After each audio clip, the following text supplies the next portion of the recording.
What's going on, guys? Welcome back to the channel. Welcome back to another video. Ron Yates here. Hope you guys are doing very well. If you're stopping by the channel for the first time, do your boy a favor, go ahead and subscribe to the channel and drop a like, show some love. I appreciate that, guys.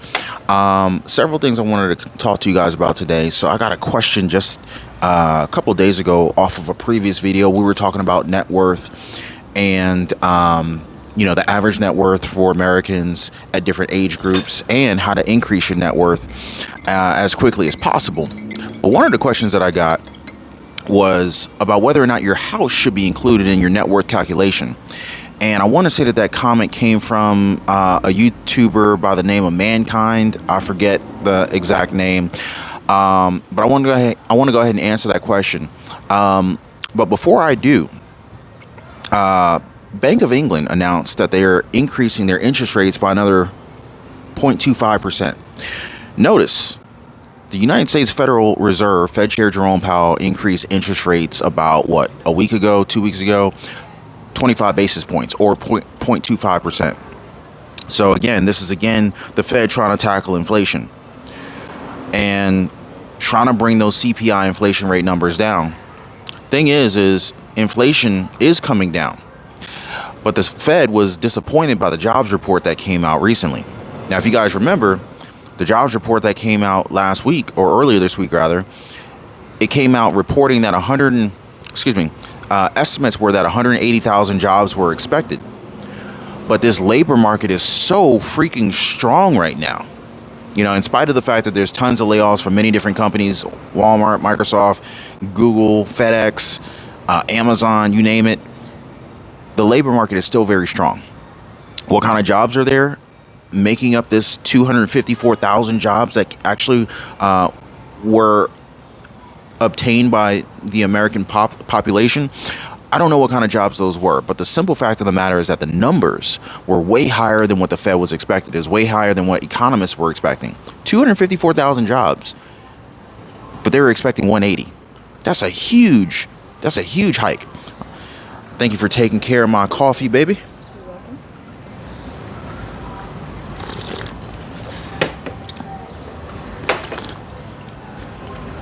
Now, one of the strategies I like to do is I consume coffee before eating a cheat meal. And there's a strategy behind that. Let me know if you guys know what that strategy is. Comment down below. So, the Bank of England increased their interest rates by 0.25%, guys. So this is putting the banks further in hot water. Banks that have improperly calculated risk. You see, guys, Silicon Valley Bank, First Republic Bank, Signature Bank, Credit Suisse, these banks took on a lot of risk with your money. You put your money in the banks, and thanks to the principle of the fractional reserve banking system, the bank can lend out up to 90% of your money. Now, if you guys remember, at the start of the pandemic, the Fed came out and said that, hey, we're gonna let banks lend out damn near 100% of whatever deposits they take. So that's like being 100% leverage. In fact, if you think about the way the fractional reserve or the fractional banking system works, it's actually almost allowing a bank to 10x leverage the deposits that they receive. I mean, it's almost designed to collapse the system should things go awry, such as increased interest rates at a rapid clip that we've already been seeing. And in return for this, the banks offer you a couple pennies, a couple of percentage points. No one's building their net worth earning savings account interest rates that are less than inflation. You're just not going to build your net worth that way. But there are reasons why you want to have bank accounts, savings bank accounts. There's a strategy behind it. Hope you guys are familiar with the strategy and which banks you should have, what percentages of your net worth you should have in there, what percentage of your cash flow should be allocated to some of these different types of bank accounts, savings bank accounts, checking accounts, money market accounts, CDs, etc. If you guys are unaware or unfamiliar with these different strategies, hit me up in the comments down below. Maybe I'll make some dedicated videos for you guys explaining this.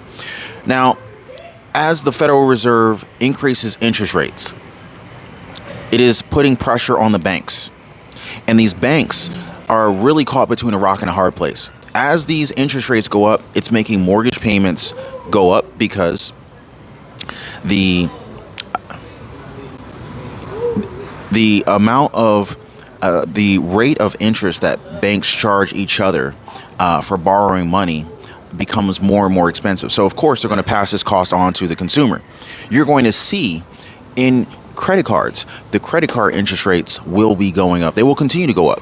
If you look at your credit card statements, or not on the statement, actually it might be on the statement, but certainly on your terms and conditions of your Visa, MasterCard, or American Express credit card, even your store cards, your Home Depots, your Walmart credit cards, your Costco credit cards, look at the terms and details, terms and conditions. Most people never read these. I usually don't read them either. Let me rephrase that. I used to not read them, but over the last 8 to 10 years, I have been reading the terms and conditions to make sure that I'm getting myself into what I think I'm getting myself into. A lot of people don't realize, a lot of people don't read these terms and conditions until it's too late, if ever. Well, these credit cards, they charge what is called they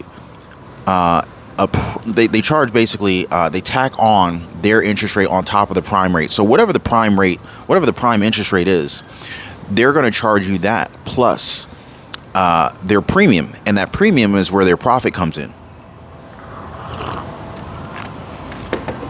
Part of their profit. The other profit comes in from late fees and, credit card fees, annual fees for your credit card and whatnot.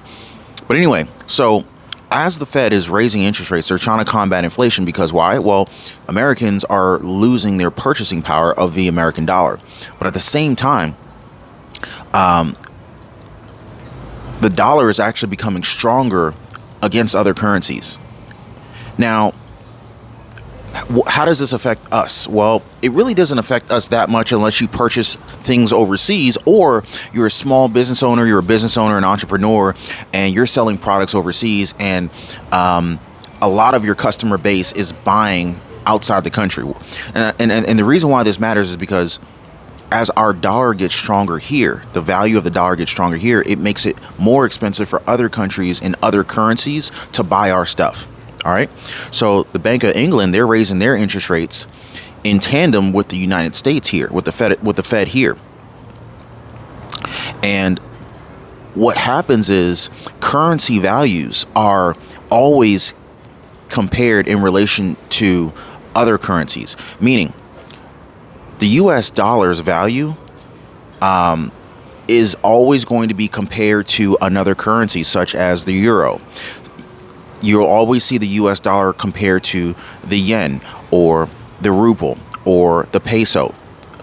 Any currency will always be compared to another. It won't ever, the value is irrelevant if the currency stands on its own. So if the United States USD dollar goes up in value, meaning it becomes stronger, you guys have heard the term getting stronger, then that means other currencies in comparison are getting weaker. And so this is almost forcing other banks, other central banks, to raise their interest rates on their currencies in order to keep up. Keep this in mind, guys. Also, as our interest rates go up here, we're seeing higher and higher savings account interest rates being offered by these banks. Regional banks, large banks, you got Bank of America, JP Morgan Chase, Wells Fargo, all these guys are raising their interest rates. Not to mention your regional banks. And they're competing to get your money. They want you to put the money in the bank.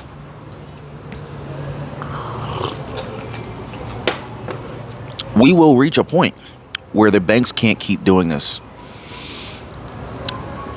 Will there be a widespread collapse of banks in the system? I don't know. Thankfully, the Federal Reserve, FDIC, has been stepping in and taking care of us. No actual account holders that had accounts and money in the banks at any of these failed banking institutions have actually lost money. So that is very, very good news. Hopefully this trend will continue.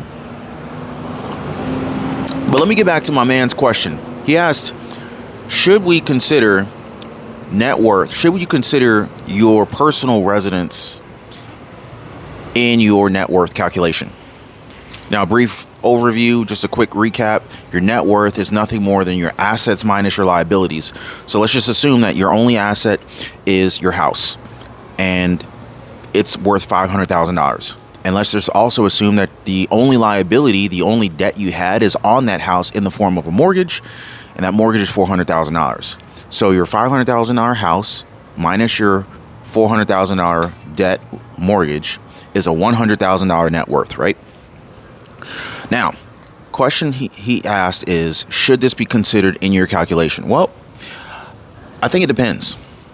Now, really, in your net worth calculation, your net worth is nothing more than all of your assets. If you were to ever just liquidate everything, how much is everything that you own worth minus everything that you owe? So, technically, you can include anything that you want in your net worth calculation. You can include, your house. You can not include it. It's entirely up to you. You can include your baseball card collection. You can include your cars. You can include, your lawn care equipment in the garage. You can include literally anything that you want into that calculation. The food is here. Thank you. Thank you. That is it. Thank you so much. That was so fast. We've never had food delivered this fast. Yeah. When we're mornings food tends to come out quicker just because there's less people. Yeah. All right, we're just gonna start coming earlier. Yeah. All right, yeah. Thank you. So, food's here. Let me just show y'all what we eating up in here. Oh, hold on. Let me go ahead and flip that camera for you. Let me flip that camera.